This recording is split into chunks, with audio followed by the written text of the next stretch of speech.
Welcome to the No Rest for the Vivid podcast. I'm Becky here for the Wandering Bee. I'm not even going to do my usual spiel because we've got the Wandering Bee returns. Yes. I've wandered back in. You've wandered back in. Hello, darling. For those people who haven't listened to basically the funniest episode ever, I was thinking though, what if this episode isn't as funny and it's not like It might be it might be boring. Time. Yeah. They'll be like, oh, she's lost a sense of humour. Well, a lot has changed since you were last on, because I think it was a couple of years ago. For those people who haven't listened to that episode, do you want to introduce yourself? Tell everyone a little bit about you. So I'm 29 and I'm 29. I have 2 kids. I have a nearly 1-year-old and a 6-year-old now. And I started a business from my kitchen making candles about 3 years ago. And we speed past everything just real quick. In the last 3 years, I've now owned a shop on the high street where we make kick-ass kind candles from beer bottles. I have 2 amazing members of staff. And I basically just juggle my day-to-day life with running a business. So, and I have people like you basically that help me every day. I watch your videos and I'm like, I'm down and ready for the day. I can do this. Oh, good. Well, I mean, you're pretty impressive, babe. Let's not. I mean, the last time we spoke, you just moved into the shop, the previous shop. This is your second shop. You've moved location, much bigger premises. You can do so much more there. Started doing your candle lessons and stuff. Candle workshops. God, I wish I was up there. I've got to tell you, the other day I was thinking of you because ages ago, well, before we recorded the last podcast, I got loads of wax and stuff to make my own candles, because at the time I wasn't coaching and I was going to do vivid wire candles. So vivid candles, makes sense. And I love candles, and we have our own bar next door to the office. And so we go for a moody candle, wax all over the place kind of vibe. I did have your mama pair in there for a very short amount of time. I was like, this is too good for the bar. It needs to be in the front room. Blowing it out. Get this out. Occasion. Yes, exactly. It's the wax to the edge. For God's sake, Dad, stop blowing it out before it's up to the edge. So anyway, I was a bit bored when I had a week off because I was trying to rest and I can't, it's very hard to rest. And I used all of the wax I had and made 23 candles in a day. I was literally just standing there all day. And I didn't give a flying shit how much scent or temperature. I was literally just like, get it to that temperature. Yeah, that's fine. Dunk it all in. Brilliant. Smells good. Great. But candles are bastards, babe. I don't know how you do it. Honestly, I mean, I can't really take the credit because yes, I came up with the recipe. Yes, I nailed it to the point where I was like, this is the best candle ever. But I don't make them anymore because I'm not a patient person and you have to be patient. That's why the girls do that, because I'm like a whack it all in, bing bash bosh done. Yeah. They're very methodical. They take their time. They are much better candle makers than me. Putting people in the right places. That's my job. That's it. You're the entrepreneur of the old gang, aren't you? That's it. Yeah. But, they're hard work. But your business, I've got to say, I knew, and again, people will find out more from this from the previous episode, but I saw you like when you first started, because your graphics and your everything just lush. And your other half does that, doesn't it? It's just bloody. No, I do it. What you do? What, I thought you did it all. I do it all. No, I do everything. Toes. Yeah, the only thing Josh does is he plants the terrariums, because we do the plants in store. He plants the terrariums and he'll just do the labels for me. So he'll just mock up the label for me. But I do everything. Yeah. I mean, one woman Shitting hell, babe. just to like you just even more. I didn't even know that. You're so impressive. Thanks.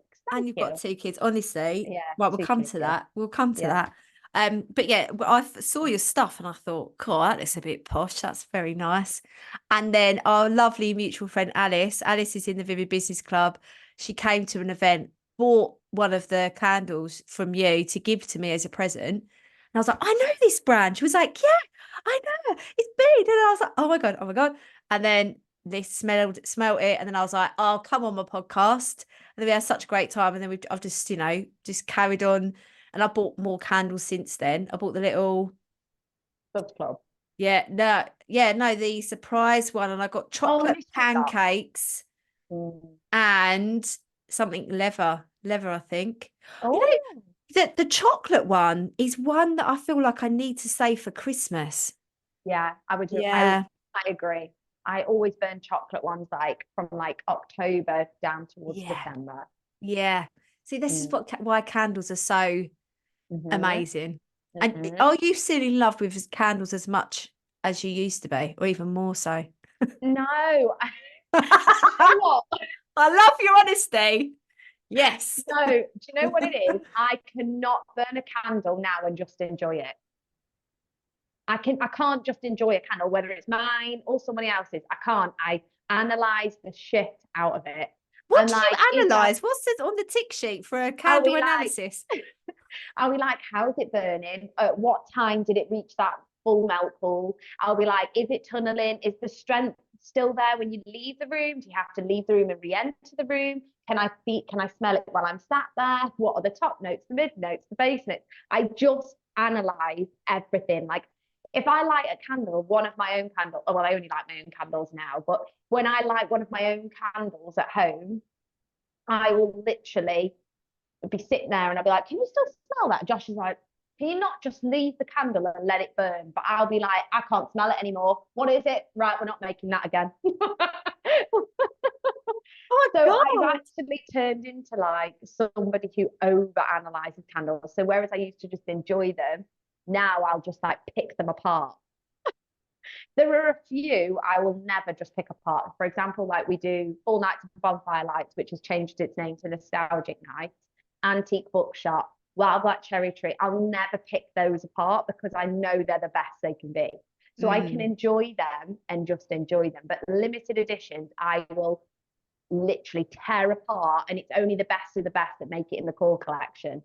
So like the Secret Garden, I couldn't pick it apart. I was like, this candle is amazing. That's joining our core collection next year. And it's quite rare that I find a candle that I can't pick apart.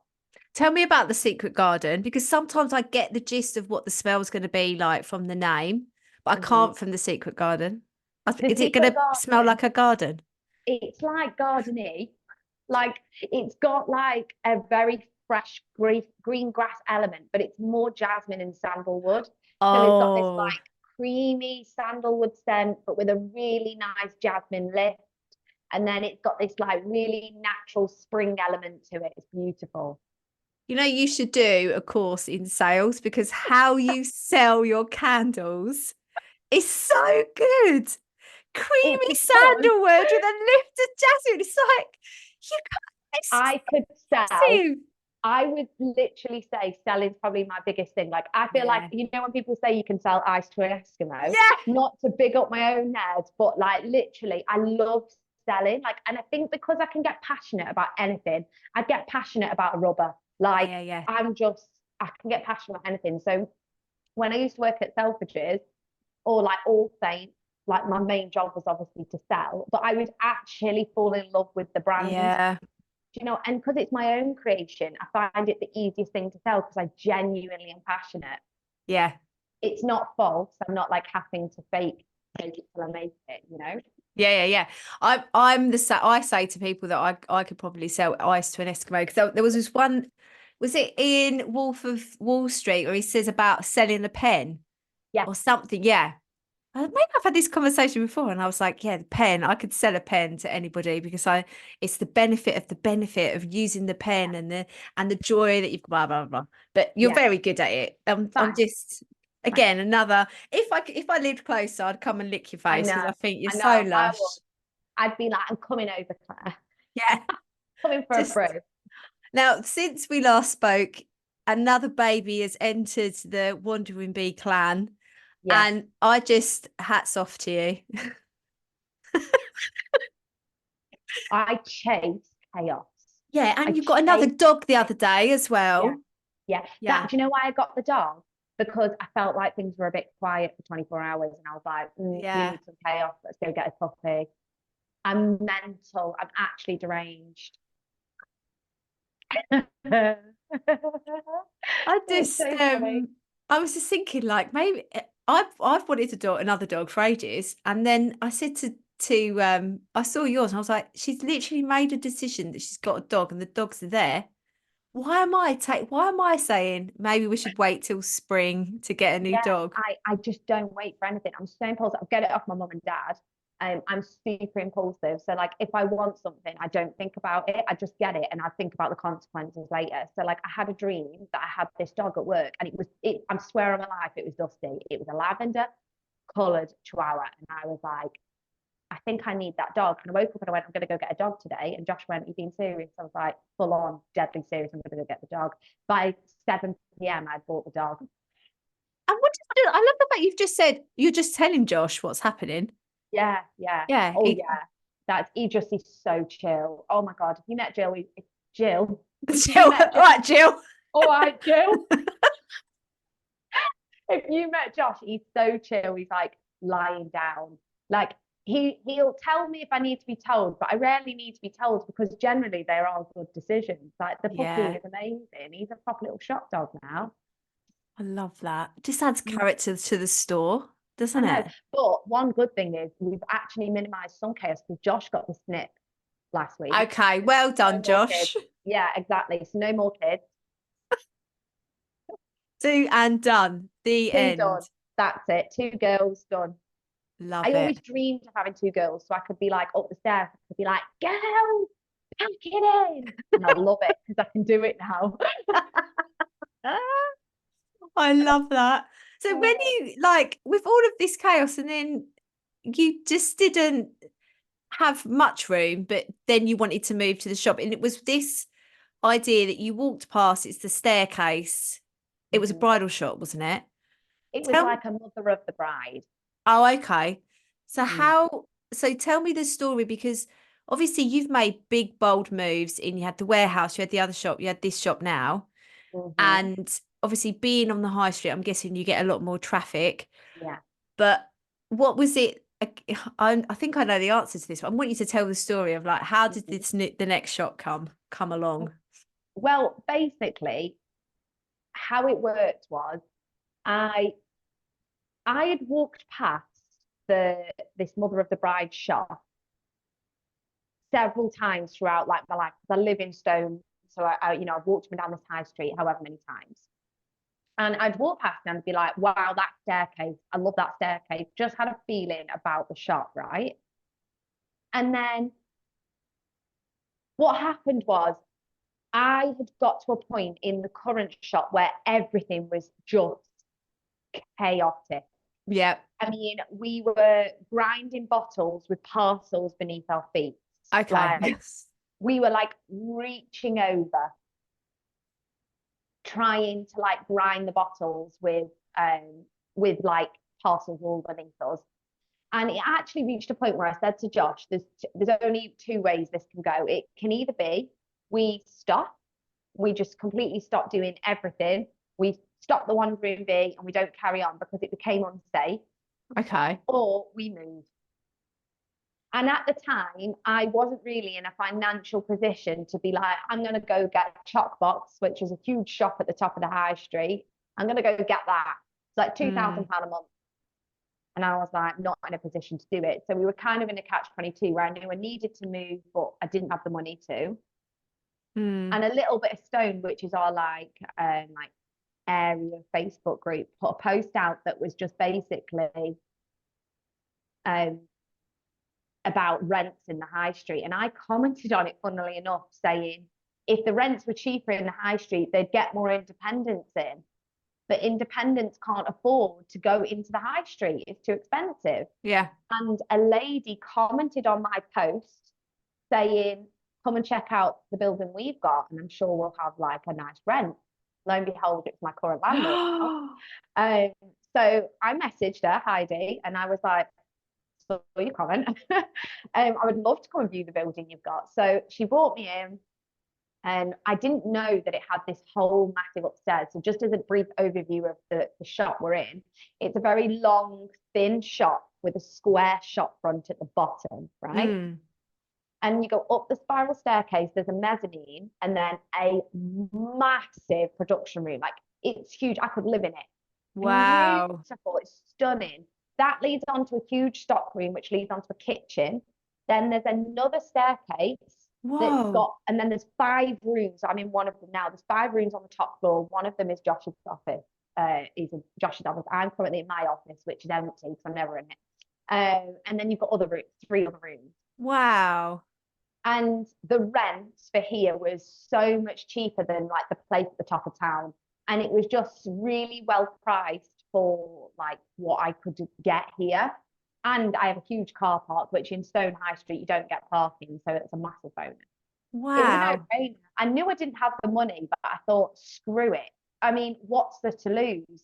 Yes, the business.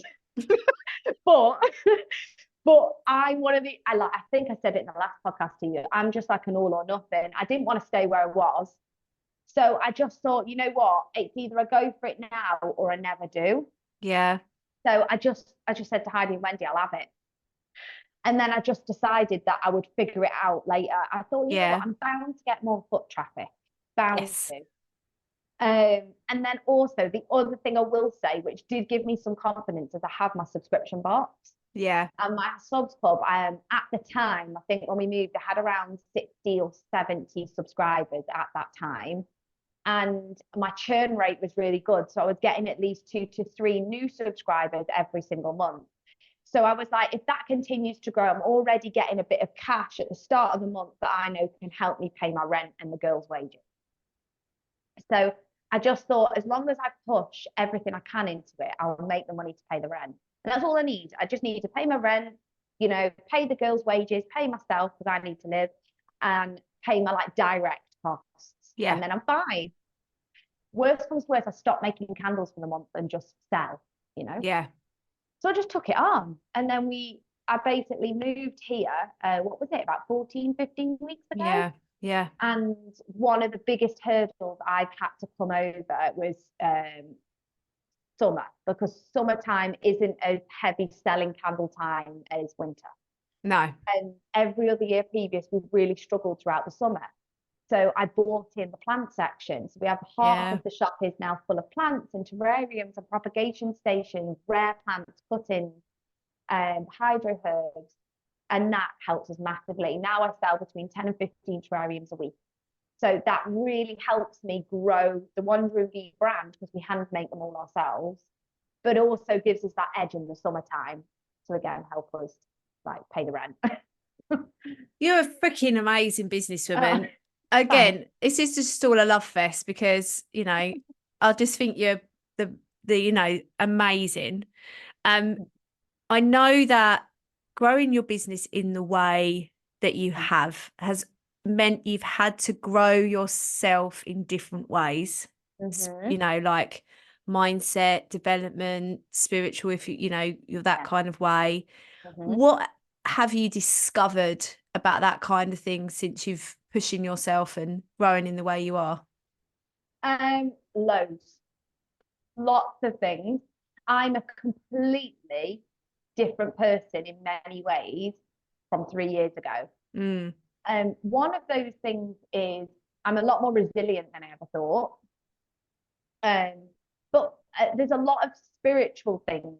I'm really into spirituality anyway. If you go on my like personal Instagram, I'm constantly sharing quotes. Like I live and die by a cheesy quote I do. Yeah, yeah. But the thing is that I came to realize, without dwelling on it too much, for 3 years I put my heart and soul into the Wandering Bee, to the point where at times it was unhealthy.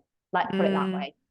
I had a real thing that hit me before I had Etty, where I realized there was a year of Callow's life I don't really remember, because I was so focused on work. Yeah. We're going to grow this business. We're going to get it to a point where I'm going to be a multi-millionaire. Yeah. That was my goal, right? And before I had Etty, just as I was coming to the end of my pregnancy, I had a real moment where I went, I'm not going to do that again. I'm not going to miss out on Etty's life just working. Yeah. What did I do? Yeah. 2 hours after Etty was born, I was sat on the end of a hospital bed replying to John, one of my customers. I went back to work within 2 weeks and I've worked ever since, right? And I had this real moment about 14 weeks ago after I moved into this shop where I went, I'm doing it again. Mm. And the real honest truth was I took my foot off the pedal. So about 14 weeks ago, I had a moment, like an epiphany, where I went, hold on a minute. I go to therapy, right? I love therapy. I recommend it for everyone. Yep. And in my therapy session, John says to me, he's like, haven't you got everything that you've always wanted? What is it? What's your life goal? Freedom. I always say freedom.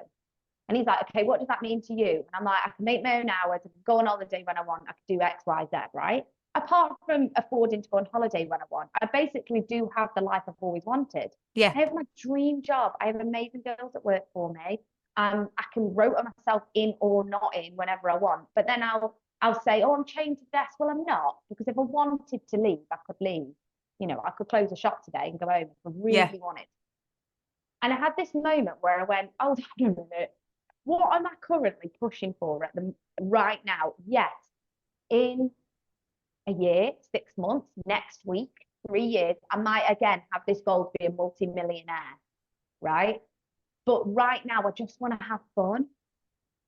And one thing I really, really learned over these 3 years is really I think I said this on the last one, but it's to enjoy the journey. But I think when I said it 2.5 years ago, I wasn't enjoying the journey. I was looking for the next goal.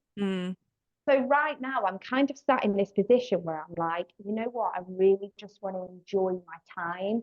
Like, I love the girls that work for me. I love my family. I love my friends. I have a great set of people around me.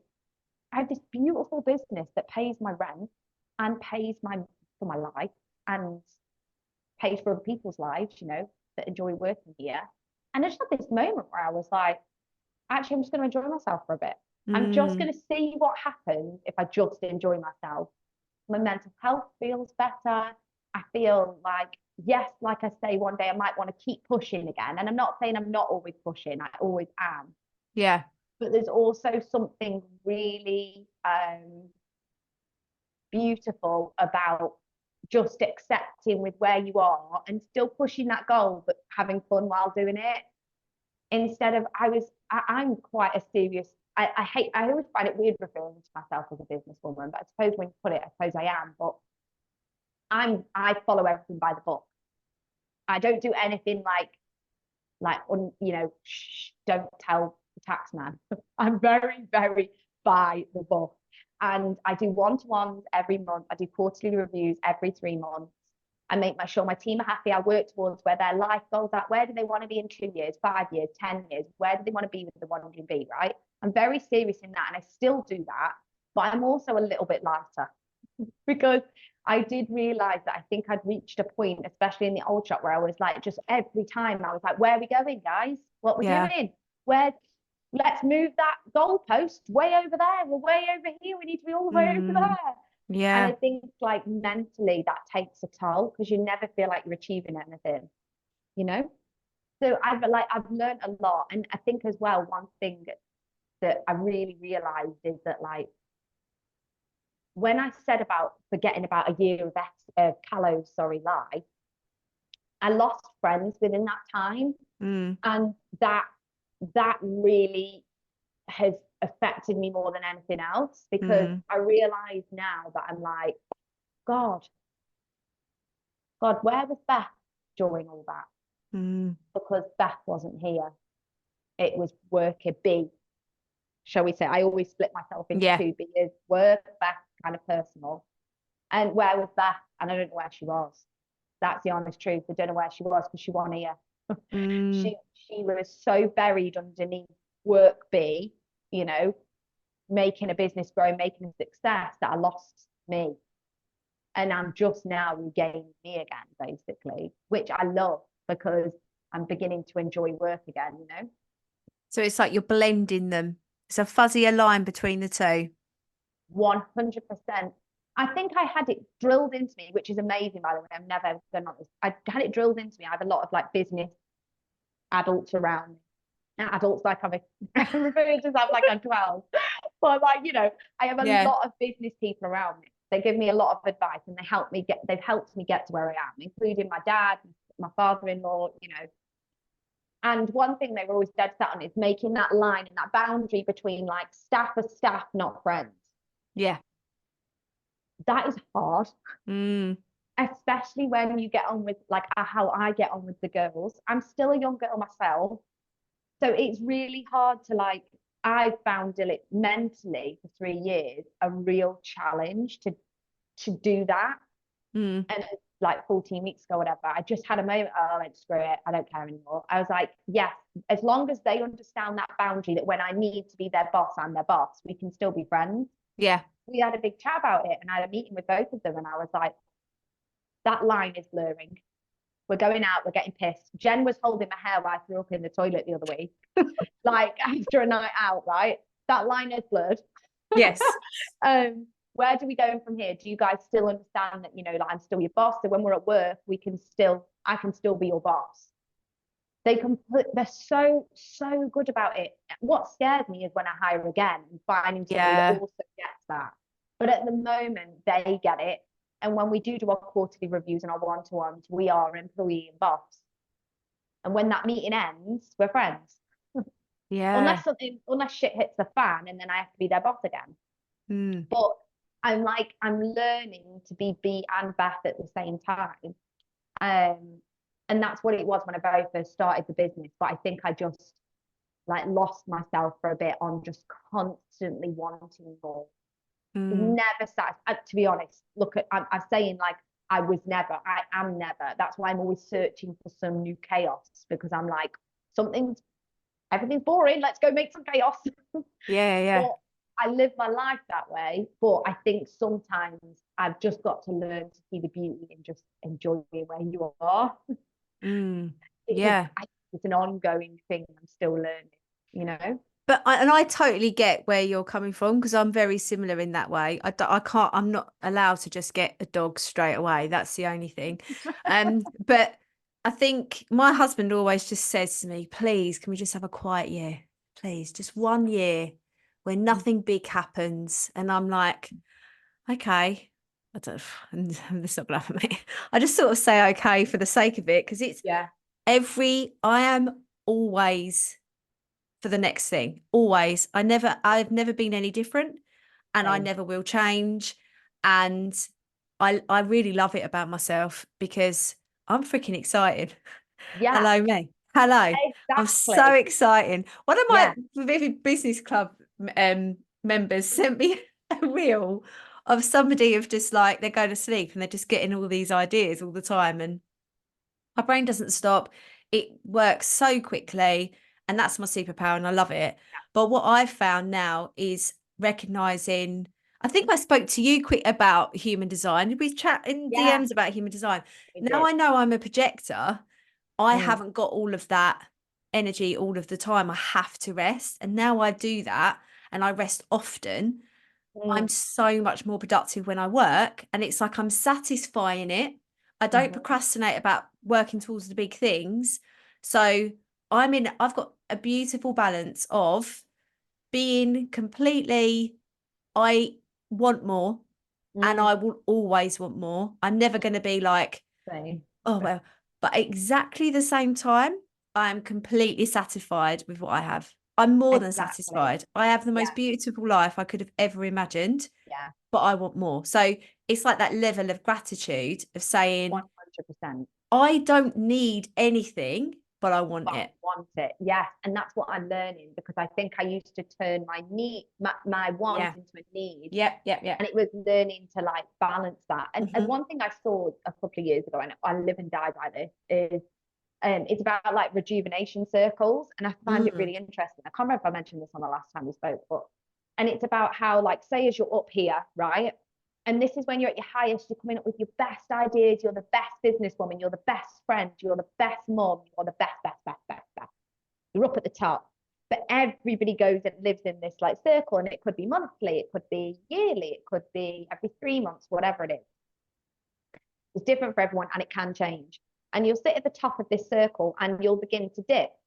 And then everybody reaches this like bottom bit where you're maybe feeling low or depressed or uncreative, or you're not the best you can be. But everybody comes back around and goes back up to the top. And they describe it as like the rejuvenation period. And instead of going, I'm sad, I'm depressed, I need to do something to fix it, it's learning to sit within it and go, this is normal.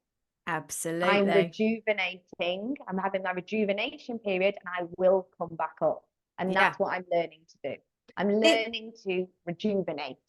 This is why this massive wave is behind me. Look, you have the dip at the peak, but you dip a little bit before you come back up.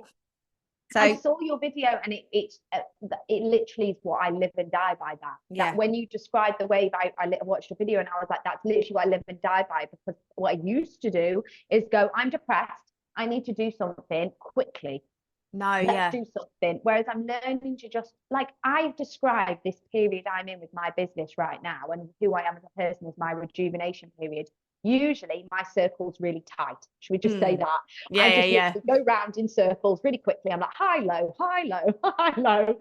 But for whatever reason at the moment, I think I'm not on. I've already been through a dip. I went through a dip recently because I think I was saying goodbye to a friendship that was very very personal friendship of mine that I knew I'd kind of lost, and I was saying goodbye to that. I'd also was exhausted because Etty is at the age where she's caught like running around. It's very hard to manage a near 1-year-old and work. And then I all of a sudden started to come out, and I would say I'm like on the up curve, but I'm just learning to sit in it, and I'm just enjoying feeling rejuvenated, just having a relaxing period. I go to bed early every night, and sometimes I just lie there with like my curtains open and fall asleep, my curtains open, but I'll like meditate and I'll just feel light. Like I like to feel like everything's fine before I go to bed, and I feel grateful for everything. So when I wake up in the morning, I feel like ready to go again, Yeah, I do a similar thing. I'm going to say that my experience teaching maths helped me with this, because teaching algebra to 14-year-olds on the last lesson on a Friday for not fun, but they would very always be in the dip at that point. The energy that you need to have to get through a dip and still going is phenomenal. So that's why when you're in a dip, resting is really important. Like why we make kids learn algebra on a Friday at period 5, I don't know, but that is the setup. And I would always talk about the dip, and it's the in teacher world, you call it the learning hit, but you cannot learn anything for it to be proper embedded in you, like so you live and breathe it without going in the pit, in the dip, whatever. You can't do it, because it's the way our brains function. You've got to create all of those new neural pathways. You've got to create, like, just living and breathing it. You have to go in that dip. So what I love to say is when you're in the dip, you're becoming a master. You are mastering the feelings of discomfort. You're mastering your resilience, your grit, your determination, because to get you to that multimillionaire status, your self-belief has to be so rock solid and powerful that no knock can waver it. So and for everybody listening, if you ever go in the dip and then you start questioning, is this the right thing? Shall I give up? You are questioning your self-belief and your mission. Therefore, your self-belief isn't rock hard yet. Rock hard. Completely. I get it. You know what I mean? And so you have to, like, when you're facing those feelings of discomfort, you're like, okay, right, this feels rank, feels really horrible, but I'm never going to get to where I need to be without just going, this is part of the process. I'm becoming a master at my craft, whatever that craft is, whether you're being a businesswoman or a candle maker or a mum or a partner, wife, whatever it is. You have to go through that mastery period. And it feels like when you're a master, you should be feeling like on top of the world. But how can you be? Because a master only can be a master when they've gone through the shit as well. You can't You can't be a master going, oh, I've had so many wins, thank fuck. Like, that doesn't work like that. It doesn't work like that. You have to go through those periods. And it's just like you're saying, rejuvenation is adding another layer of that warrior armor to yourself. 100%. And I think it's probably what differentiates between entrepreneurs and people that maybe aren't. And there's nothing wrong with not being an entrepreneur, because I think that's a big thing when people who class themselves as an entrepreneur or own businesses, that people can say like, oh, you know, but the difference is when you're going through that dip, I always think you're choosing whether or not to stay an entrepreneur, because the people that dip out, you're basically dipping out of that, right? But if you carry on, it's like you've just said, it's like adding another suit of armor. It's like going through the motions of what an entrepreneur is. Yeah. And I have them all the time. Like, I'll have them and I'll be like, do I want to do this? Like, do I want to do this? Like, sometimes when Ettie's screaming and I'm serving a customer, I've got Ettie on my hip. Now the dog's bloody barking. And I'm like, hold on a minute. Why don't I just go be a psychic medium? Hold up. Brilliant. Why don't I just go do that? And I'll have these moments, but like, I know in my heart and in my gut, that's not where I want to be right now. And where I want to be right now is where I am right now. And so I continue to push. But I think that's what, like, makes entrepreneurs, I suppose, is that being able to keep going when you really don't want to sometimes, because you do see light at the end of the tunnel. I just always think that, like, I got told something by my uncle in America, actually, when I went over in March. He said, it's when you can't, when the time when really to dip out is the time when you're really not seeing the light. If you're really like looking and you're like, actually, no, I can't see any happiness. I don't think it's something I want to work through, or I'm going to be able to. That's when there's an appropriate time to like tap out. And I don't think I've ever reached that. I can always see the light. And I think that's why I continue to go. But like, I think I say that for people listening, because I know, and I've been there with other things where you continue to go because you think it's what you should do, right? You think like, I should continue to go because people are expecting me to continue. But there's a moment where you've got to ask yourself, is this what I want, or is this what my ego wants? And that's one thing I went through recently, even with the Wandering Bee. I was like, whoa, is this what I want, or is this what my ego wants? And then I did come to realize, no, it is what Beth wants. I'm just refinding what that is. And that goal right now might not be, I want 10 million shots and multi-million-pound company. I just want to be happy. And that happy Beth will make that one day, but just not right now. It's just about being happy and having a solid business that makes me and gives me joy, you know? And I think that there's a, like, not compromising on that happiness. I think we all have periods. Like, I know I've bitten off way more than I can chew this week. And the only way to sort that out is to get through it. I can't go, oh, I just really want to go and watch an episode of EastEnders and eat my lunch. That's not going to happen. It's not going to happen this week. But I'm going to get the whole of August off. So there ain't no whinging around here, because I get to have the whole of August off. But there's that, like, there are periods of time, because of the wave function of a business, that you will go through more periods of time where things are going to be extra busy. Oh, bugger, I've forgotten my point. What were you saying? Oh, the other one was better than that one as well. That's it, I found it. Woo. That, I think the mission that we are on and entrepreneurs are on is always going to be bigger than us. And we can't stop going for that mission just because the person we are right now can't handle it. So I think it's being an entrepreneur and keeping going is being hopeful that your future self is going to be able to get to that mission. And it's like a continuous mission. Like, my mission is to help as many women get out of their own way and make their dreams happen as possible. In any way, like, stop procrastination, overcome their doubt, and especially women that are healing from past experiences because of my background, because that spark, that fire is always, it's like Phoenix from the ashes, that kind of thing that you can, you know, make that magic. And that's my mission. Now, to get there, I will have to write books, go on TED Talks, go on Steve, what's his face's podcast, you know. Stephen Bartlett. Yeah, I'm going to go on there. You just wait. Oh no, I already know it. Oh I yeah. already know it. Well, I did I a can podcast see it. interview today, and I actually at one point went, I know what I'm talking about. Isn't this even in this conversation? You see, I'll go, Claire Hill, self-belief coach. Claire, hello, Claire Hill, self-belief coach. And then I go more common when I'm just being Claire Vid. Well, Vid, that's what everyone calls me. But More common. yeah, da-na-na. All right, all right, girl. Yeah, all right.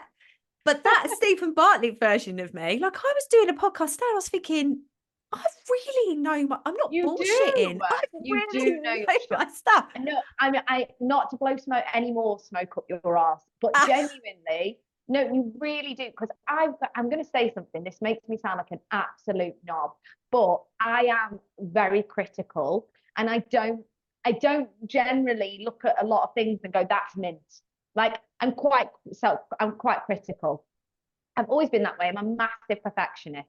I'll pick faults in everything I do and everything I see, right? You honestly, your stuff, I watch your videos and I'm like, she's speaking to me. And you're speaking to a huge audience, but like you do know your shit. Like you do know your stuff. And I actually do come away from your videos feeling brighter. Like Oh, I'll feel good. like better for the day. And I think that's what it's about, isn't it? That's why you're in the job you're in. Right. Hannah, if you're watching this, can you create and edit? Well, I know you're going to watch this. Edit that bit out so I can make loads of reels from it. Thanks. Just cut it low. Yeah. Don't have to edit this bit out of the podcast, but create a reel from that, please. Hannah, the best assistant ever in the world. But yeah, I think sometimes you have to, like, I went through an epiphany the last couple of weeks, and mind you, I've been running the Vivid Club for years now. I've had loads of clients who have made loads of money, and I've helped them to do that. But I don't tell enough client stories. I don't tell enough stories of where they were to where I got them to. And I realized while I was coaching a client, I went, oh, I just had an epiphany. I know why I'm not sharing client stories, because I think I was getting her to do it. I mean, do as I say, not as I do. Everybody else's business, like the back end of mine, is a shocker, but everyone else's that I work with is brilliant. No, that was self-deprecation. The back end of my business is not a shocker, but I love I you so am much. working on it. But as I said, I was like, oh, I know why I'm not sharing it, because I don't fully believe I've had anything to do with their success.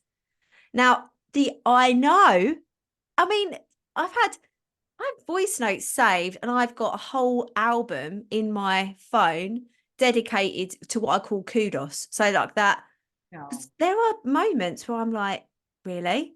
And when I get deep about this, so I'm just going to say this sentence where people then will understand why I'm saying this. I don't have a good relationship with my mum. She and my dad passed away, obviously. So it's all I've got is my mum. She's not great. And I don't know if oh God, this is going to get really deep, but I'm in the middle of it now. I don't know if she loves me. So how can somebody that can't be loved by their mum help these people? It's like that basic thing. Even saying it out loud, even though I've said it before, the back of my, where that tear duct goes, oh, we're leaking. No, we're not dry now. Thank you very much. No, I get it. I completely get it. And so I question my worth, and then I snap back in and go, I am worthy since the day I was born. It's not my problem that she's got her things. And that's the way it is. She has had ample chances, and that's the way it is. There's no, but I can't help what's happened, but I will not let that dictate my mission to help those women. I'm not going to let her get in the way of me going forward. So then this is where I was saying about the mission. My mission will be bigger than what I'm here to do. But I have to, this is why when you get those messages, I have to like read them, and I have to start believing that I really do help people. You know what I mean? Yeah. No, I get it. Yeah, I completely get it. I think that the self-belief thing, because when you were doing your actually when you started how long ago was that? It was before Christmas you started doing your self-belief. You did like an actual like week or something. Oh, self-belief week. Yeah, that was, I started selling it beginning of January, did it first week of Feb. Was it? Right. During that time, I remember thinking like, you know what, like my self-belief is so solid. Like I remember thinking like, you know what, that's one thing I'm really grateful for, is I have like proper solid self-belief, right? And when you just spoke about your mom, I had a friend that I recently stopped being friends with, and that's probably one of the only things in my life, apart from when maybe I was a teenager, that knocked my self-belief, right? Yeah.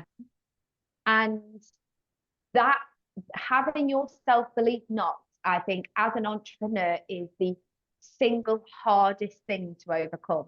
Absolutely. You are so bang on the money when you say that your self-belief builds your business. I believe I'm where I am today is because I think I'm fucking mint. I think I am the best. I think I am amazing. I think I'm this, that, and the other, right? You are. Thanks. And then, but when that self-belief got knocked, Yeah. I was like, oh shit, what? Oh, yeah. I bloody hate it when Zoom does that. Another down thumb thing. But you know, like when my self-belief got knocked, I'm still rebuilding my confidence now, because that one knock, that one little knock, knocked me into thinking like, am I worthy? Am I good enough for this? Am I a good person? Like, should I have other friends? Am I a shit friend? Do I deserve X, Y, Z? Right? That filtered down into my business, and I started coming in being like, what's the point of me even being it? Because the girls can do it without me.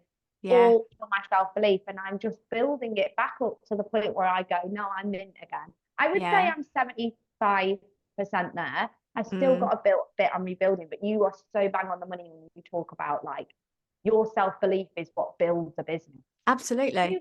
If you go into a day thinking like, what's the point in me being it? Go home. Because You're never going to make money. That's it. I used to go on markets and I'd be sat next to someone and I'd be thinking to myself, are you just going to moan the whole time? You're miserable. Oh my God. Yeah.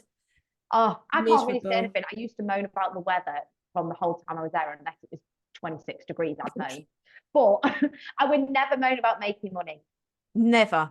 I was speaking about this today. It was again on this other podcast, and I was saying like, and it was a bit of a bold statement, because I don't know the audience. Obviously, you don't know the audience who are listening, but I know I can say this to my audience: don't moan on Instagram about your business. Don't moan. Stop moaning.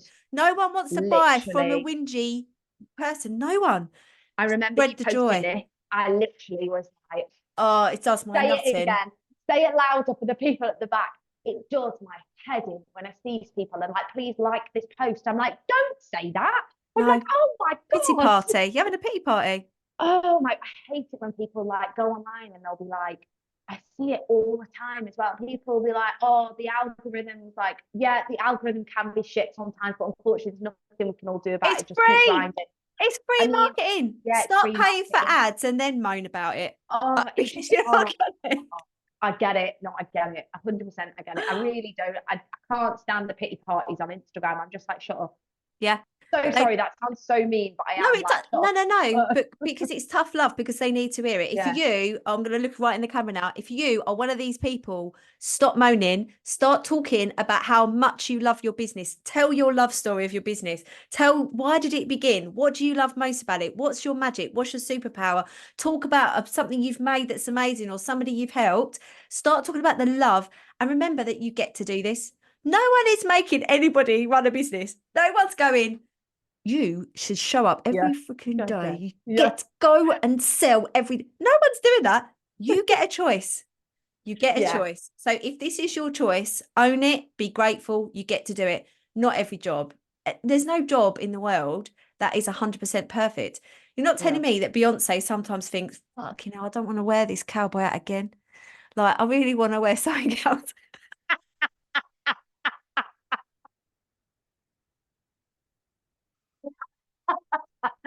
She is. Oh God, these shorts are so short. I've got a wedgie. I wear some shorts the other day thinking, if that's 40, I'm gonna love life. Those shorts were so. I know she had a wedgie. That's why she had a long coat on. God, that's so funny. Every I agree though. Do you know what I mean? And the reason why Vivid Wire was as successful as it was, and I'm not really doing it now, as you know, was because I showed up every day going, I freaking love my life. Yeah. Look at my life. I'm sitting bending wire in rainbow colours. I've I got have a leopard print wall. I have 2 points to make to that, right? Oh, Two little very short stories, but one of them is when I first started the Wandering Bee, I'd lie the shit out of everything, right? And in a good way, okay? I would be talking as if I had an audience of 5 million. yes, I'd be yes, like, guys, we have sold out. I had 3. yes, yes. I'd That be is like, what you do. guys, oh my God, thank you all so much. And I'd Yes, be like, thank you. I saw 2 people on the market that day, but thank you all so much, right? yeah, Made me seem bigger than I am. Second thing, without saying who this person is, because it really doesn't matter, but I had somebody say to me at the very beginning when I was just on the market, she's selling lemons. Just, are you selling any? And then also said, oh God, the stuff you like write online is like cringe. Like, oh, it makes me cringe.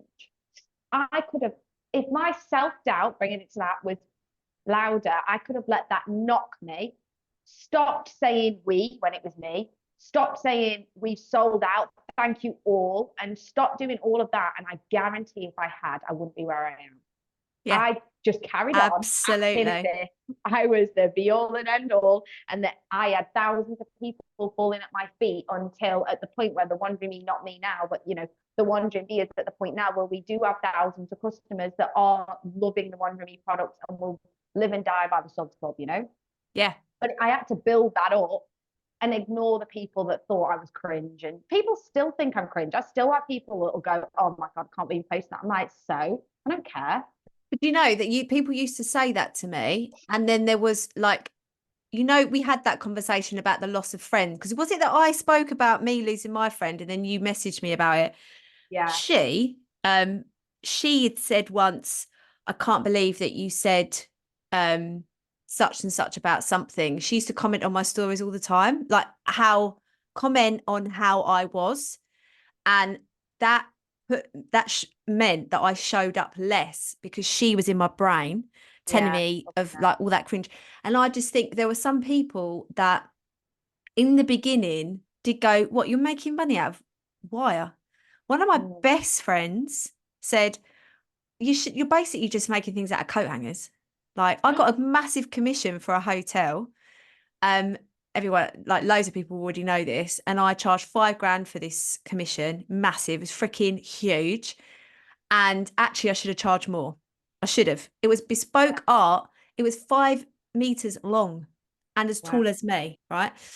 And I said to him, it'd be really good, really. I should really. And if you're listening to this, Sam, it is you. Just by the way, I love you, but you did say this. And he went, well, don't tell anybody that you should be charging more when you're just making coat hangers. And I was like, that's very interesting that you said that about my business. Thank you for letting me know. It's literally all I said back, because I thought, I know that now. And that's all. I think it's really important to just be, when these people say this, and people will say it, go, that's really interesting. Thank you. Not, don't get defensive, because they don't know any different. You're doing something unfamiliar to them. You're doing something bold and brave, and that makes people feel uncomfortable. It is. Just let them go with it. They say when people say that, it's because you're like putting a mirror in front of them and you're showing them Absolutely. Yeah. insecurities. So when my wire art, not made by coat hangers, was on the front of a magazine for the Christmas edition, I did make sure that he knew all about it. And that was done, because I thought, well, and then the business that I've created now, I don't think the business I've created now really people understand, but do they need to? Because the people in my life are Yeah. not my ideal client. No. My ideal client are people like you and people like, the other people in my membership and my dream team. And they're my ideal client. As long as they get it, I wake up for them every single day. I've got a client, Becky Ray. I've got beautiful clients, but there is something how Becky Ray speaks to me. And I think, oh my God, I've got to wake up for Becky Ray. I'm saying that she don't mind, because I'm literally waking up for every day. She's like, yeah, say my name. You know what? Do you know what? You saying that, if I thought about, for me, it'd be the girls, Millie Yeah, and Jen. wake up. I wake Yeah, up in the morning and I think of Millie and Jen. Millie and Jen are like the biggest personal cheerleaders, but also wandering bee cheerleaders. We always joke that if you cut Jen in half, it would say the wandering bee through Yeah. her, right? Same with Millie. And it's like one of these things where it's like, you feel like you wake up and they're like, if Jenna Mills didn't work for me, they'd be my an ideal client, you know? Yeah. Yeah. And like you're saying. absolutely. And when I learn anything, how does this impact the Vivid Business Club? How can I make that better for Susie? Or how can I make that? What does Alice need in her business? Or what am I going to learn? How can I put that in? And I mean, there's so many members now, and I've got amazing clients. And like, I was at a mastermind the other day, and I thought, oh, Madoka, that'd be brilliant for Madoka. I'll remember that. I'll tell her that. You know, there's every day I would wake up, I'm like, how can I help people? How can I help people? And I know that sounds, but my dad just went, don't sound like a knob. But it's true. But that's all I've known. And I think it's really important to step into that of going, like you, with your selling and all of that. We have superpowers. And by hiding away from our superpowers and not stepping in it, not having our light on and really going, I am the bomb and I get to do this, this, and this, you're denying it. You're denying the people that are waiting for you. And I'm like, I've got this post-it note. I don't know where I think it's behind the laptop that says, you better get ready, they're coming. Because I know I've got a smaller following. You know, I've got 1,800 followers or just over. And I know that I can make an Instagram big because I've, you know, Vivid Wire was 17,000. And in our world, that's big enough. Like I don't want any more. Well, I suppose maybe I do if it's passive income. I don't know to shine it away. But the followers I've got, you know, quality. I had when people, that's another thing about like Instagram or just social media. Like obviously, you know, because we follow each other. Like I'm on social media a lot, right? Yeah. And one thing that people love to talk to me about is social media, which I love the conversation. It's my dream job, and I get to do it, which I'm very blessed for. But one thing that I always think about is when the first thing people say to me is they mention followers. And I'm like, who gives a shit? Because okay, this is real reality for you, right? 2 months ago, I had 4,000 Instagram followers. Yeah. Today, I have 17 and a half. Yeah. For one video that went viral. Yeah. And it went viral on TikTok as well, didn't it? Yeah. I got like on Instagram, it was like over 20 million views. And on TikTok, it was over like 10 or something. Do you know that I got trolled on that by commenting? It's so funny because I went viral on it. Oh, I went, why was my husband? Why did he blow it out before it gets to the edge? And somebody wrote, like, criticizing me about how I spoke about my husband. No, honestly, people were vile on that thing. Vile. Honestly, thank God I've got thick skin. People were vile about me. And we're not even in it. I'm not even in it. But anyway, that video went viral. I gained all those followers just from that one video, right? Now people go, oh, wow, you have like a big following, you must make loads of money. No difference. Yeah. Absolute no difference. The gain in followers meant nothing. Yeah. It's just a number on Instagram. My 4,000 that I originally had 2 months ago are still my quality, and they all know who they are. Customers who buy from me every month, support me when they can, buy from the Wandering Me. I hate saying me because it's the Wandering Me, not me, but you know, the Wandering Me whenever they can. They buy the subs club. They love the brand. They love what we're about. They love our ethos. They're still the 4,000 that are within those 17. I don't give a shit about all the people that just sit there and don't interact with me. Yeah. So when people come to me to talk about social media and they talk about having like 20, oh, my goal is this, and I'm like, yeah, but yeah, you might have blown up on something, but if they're not quality customers, I don't love what you would. Who cares? Who cares? Because at the end of the day, like I say, when I had 4,000 or 17,000, my sales has been consistently the same, and it's still the same people. Yeah. I generally gain new customers that stay with me from in the shop, or maybe a couple online from word of mouth. But like this one viral video, people think that was my making. And I was like, no. I was like, that might have gone viral, but my making has been the past 3 years, is building those connections, forming those friendships, forming the trust between, you know, me and my customers. you know. Yeah. And I think that's really important to highlight, because I think a lot of people, when they only get 200 views on a reel, they think that's shit. And it's like, Yeah. but you're not putting it there. I put my content out, and I really make sure that my content is giving value and Hmm. that it is nurturing people. Yeah. But you've got that top of funnel exercise, and a reel that goes viral could bring people in. But imagine 17,000 people coming into your shop. How would you make it's just but you can still nurture them so that in a few years, 100%. Yeah. when you have got all of the shops, you can be like, where do you all live? And you can Do you know what? My pet, you've said another one I hate is when people say I only got 200 views. I'm like, that's 200 yeah, people. yeah, 200 people watched your reel. yeah, Like, that they are people, just because it wasn't 50. And I think that's the difference between people that make their businesses successes, because they appreciate the 200. mm, Okay, yeah, keep going, keep aiming for the yeah, 15 million views. Go on then, but yeah, you're losing your 200 people that were genuinely yeah, interested in what you had to say. yeah, And like, exactly. I think that that's the difference. It's like, right, you say, it's nurturing the people that do show up and they do listen. Yeah. Because if you stop nurturing them, they'll fuck off to someone else, because there's plenty of other us out Yeah, there. yeah, yeah. I So definitely don't want to go viral until I've written the book and I've got a passive course that I can sell. yeah, well, that I'm was not it. Like, ready. fuming. My video that did go viral, I go on about it.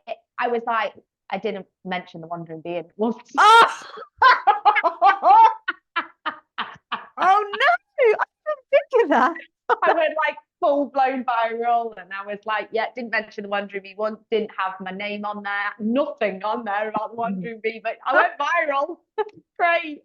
Oh, shitty bum. That's annoying. Don't worry though, because I gained my 14,000. So I'm saying it's such a vanity thing. Is this when It is. I'm going to talk about another pet hate. I have got another interview in 10 minutes. I knew this was Oh going to God, happen. I know. I hope Sorry. everyone's just been relaxing while they've been Yeah. listening to us have a laugh. But I was just thinking, when the hell am I going to eat today? Sorry, that's just that thought just hit me square in the head. I've forgotten what I was going to say. Oh, Vanity, that pet was it. hate. No, I've got it. There is a lot of coaches out there that talk about how much money they make, Mm, and they get people working with them because of how much money they make. mm, It drives me freaking insane, mm, because you're talking about revenue, love. Talking about mm, revenue. mhm. Where is your profit? Tell me Yeah. your outgoings. And there Mm, is somebody, and I would love everybody to go and follow her, because there is somebody right up our street. Her name is, she's actually messaged me back. Her name is Tiffany Carter. Her thing is Project Me with Tiffany. She's got a podcast. She's big on TikTok, smaller on Instagram. Yesterday on her stories showed she had 100K week last week. £100,000 in 1 week, right? mhm, Her outgoings were almost £400,000 in that week. And she mm. was like, look, this how brilliant. 6-figure week. Oh my God. But look what's gone out. You have to see this, because it drives me nuts. We want to go, I've made 100K this week. I've done this. I've done that. Yeah. Yeah. Well, how much do This you? is my life. This Yeah. is my life. There's your My outgoings. yeah, my outgoings are just as much as my incoming. Like, honestly, like, people, yeah. I I always hate that side of it, because when we once had a mortgage advisor come round, right? And he was like, I need to see your like P&L. Like, I want to see your cash balance and your P&L. I was like, Hmm. yeah, no problem. Got it out. And he went, so you're technically not making any money. I was like, no, I've reinvested every single penny back in, like on paper, literally.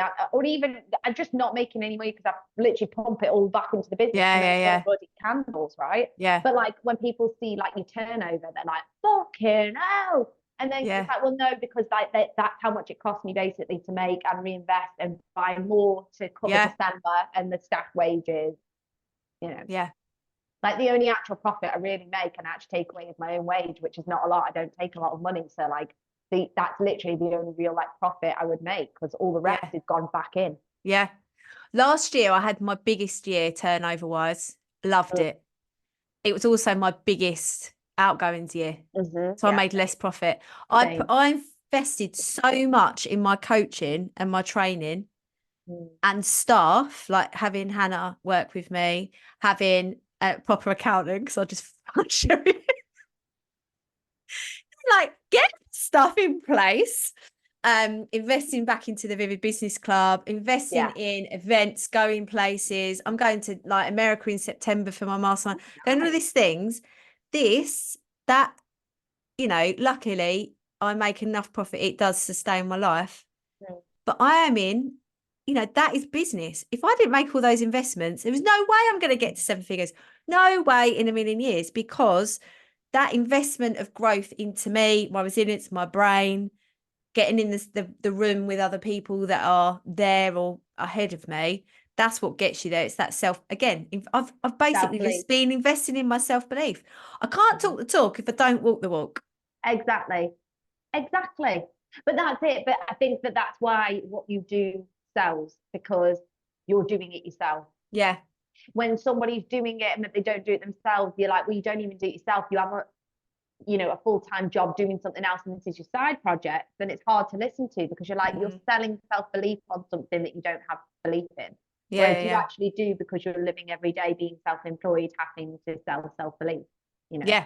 Yeah. And I think the biggest thing when I've sidestepped Vivid Wire, which was a wonderfully profitable product business, I had when I said goodbye to the semi-passive subscription, and I was like, I'm going to stop that, saying no to that money every month, because I was like, that's a massive thing. But I have to bet on myself. You have to bet yourself. You have to have your own 100%. Back.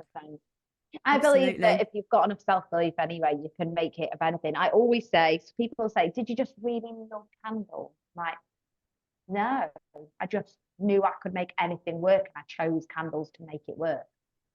I feel like I could have gone into plants. I could have gone into, I don't know, nails, beauty. I could have done anything. I would have made a success, because I had enough self-belief to make it a success. It didn't matter what it was. Yeah. It just happens to be that candles are also really profitable. So if you've got a good recipe, you can make money. You can make money in candles if you have shit candles. It just so happens mine will mint. You know? But yeah. Love that. We've got to wrap this up, even though I don't want to, because I need to eat, have a wee, and all of the rest of it before I've got another amazing interview. I've loved having you here. I feel like in the future we would do good having our own podcast, wouldn't we? We bloody would, wouldn't we? I would love it. I've always said I wanted a podcast. I used to YouTube. I know you did. Yeah, I did it for 4 years, every week for 4 years. And I even filmed bits of my birth. Bits of my birth are on YouTube. Wow. I love doing it, but literally, I don't want to say I haven't got the time. I hate saying that, because that is a lie, and I do have the time. I just don't make time for it. But I just, like, every time I think I'm going to do a podcast, I'll like sidestep into something else, get distracted, and not do it, because I don't feel like I've got the energy to do it. But literally, if someone else edited it, I'd be up for it all the time. Well, her name's Hannah. She edits this podcast. Hi, Hannah. We love you, Hannah. You're gonna have to cut through a lot. Yeah, but somebody else said, shall we have a podcast? I just feel like I love doing podcasts so much, but when we've got more capacity, we should consider it, or just having you as a regular feature. 100%, anytime. I'll talk anyone's ear off about anything, and I'm too open. I'll talk about anything, though. You've got to shut me up. I love this. I think we should put it in motion. If you want to hear more from Beth, you know, whichever version it is, whichever way, then let us know. But I do want to ask you if, and I bet you can't remember what you said, if you could tell a version of you 10 years ago what you know now that you wish you knew then, what would it be? I can't remember what I said last time, actually. Would you like me to tell you what you put on the calendar invite? Yeah, come on. Oh, where is it? I'm not gonna just talk amongst yourselves. You don't have to bear with. Bear with. What did you say? I remember I put loads of thought into what I wrote, so I don't want to say anything. You said that the fun is in the journey, and that I really can make anything happen. I always say now that I'm a lucky gal. Yeah, I'm a lucky girl. Do you know what? That's what I would say. Lucky girl syndrome. Believe you're a lucky girl when you will be one. Yes. I'm a lucky girl. I always say I'm a lucky girl. Lucky Yeah. girl, got your accent for it. Lucky girl. I just believe that I'm a lucky girl, and it makes everything happen. So I always believe that, and then also, yeah, just enjoying stuff. Just have fun. I literally, my therapist will say to me, "Just have fun, Beth. Jesus Christ, Wouldn't have a it be laugh." fun? Wouldn't it be fun if you are the master and having this time to just be present and enjoy makes you even more successful? Exactly. I saw a quote recently, and it was like, "You're never going to be this young and sexy again, so enjoy it." And I was like, "Let me just get my tits out. Bear with." Shut up. So have I lost my window? Oh no, right now I'm never going to be as young and sexy as I am right now. Right now, like I'm never going to be this young and sexy ever again. So I've just got to enjoy every minute. I definitely think I'm just sidetracking a bit, but I definitely think that you become more as you grow, you get better looking. In You my do. case, Confidence. No, it's with I wouldn't. I think people with confidence are more attractive. So And I believe yeah, true. definitely. And finding an eyebrow pencil that actually works. Because Yeah. Do you know what? I use boy brow from Glossier. It's really good. oh, Yeah, it's like I, but I don't have any eyebrows. I need to get them tattooed. So I feel like I'm a much better looking version of myself than 10 years ago because I have eyebrows now. I've had kids, so probably not for me. Yeah, it ruins everything, Oh doesn't it? dear. Oh, babe, it's been such a pleasure. I've Yeah, loved it. Loved it. thank Loved you it. for Where can having me. everyone find you? If we'll put your links on, but just in case. So our website is www.the-wanderingbee.com. Our Instagram is at underscore the wandering bee, and Facebook is the Wandering Bee Shop, and TikTok is the Wandering Bee Shop. I would All like over. to make them all into one, but unfortunately I can't currently. Can't I yet. do keep messaging the Instagram person that has just the Wandering Bee, and I'm like, give it me, sell it to me. She just Oh ignored yeah. me, and I'm like, I did that with Claire Hill. Because yeah. yeah, and I messaged two Claire Hills. Neither of them had many followers, and neither of them looked like their picture was taken in 1998, and neither of them replied. And I was annoyed. So I had to be, I am Claire Hill. Yeah, that's Annoyed. the real So, Claire Hill. Please stand up. there I am. Look, I'm back again. There we go. Right, we better wrap up. I'm just going to wet Okay, myself. let's go. Okay. Right, thank Okay. goodbye. Thank you. Bye. Bye.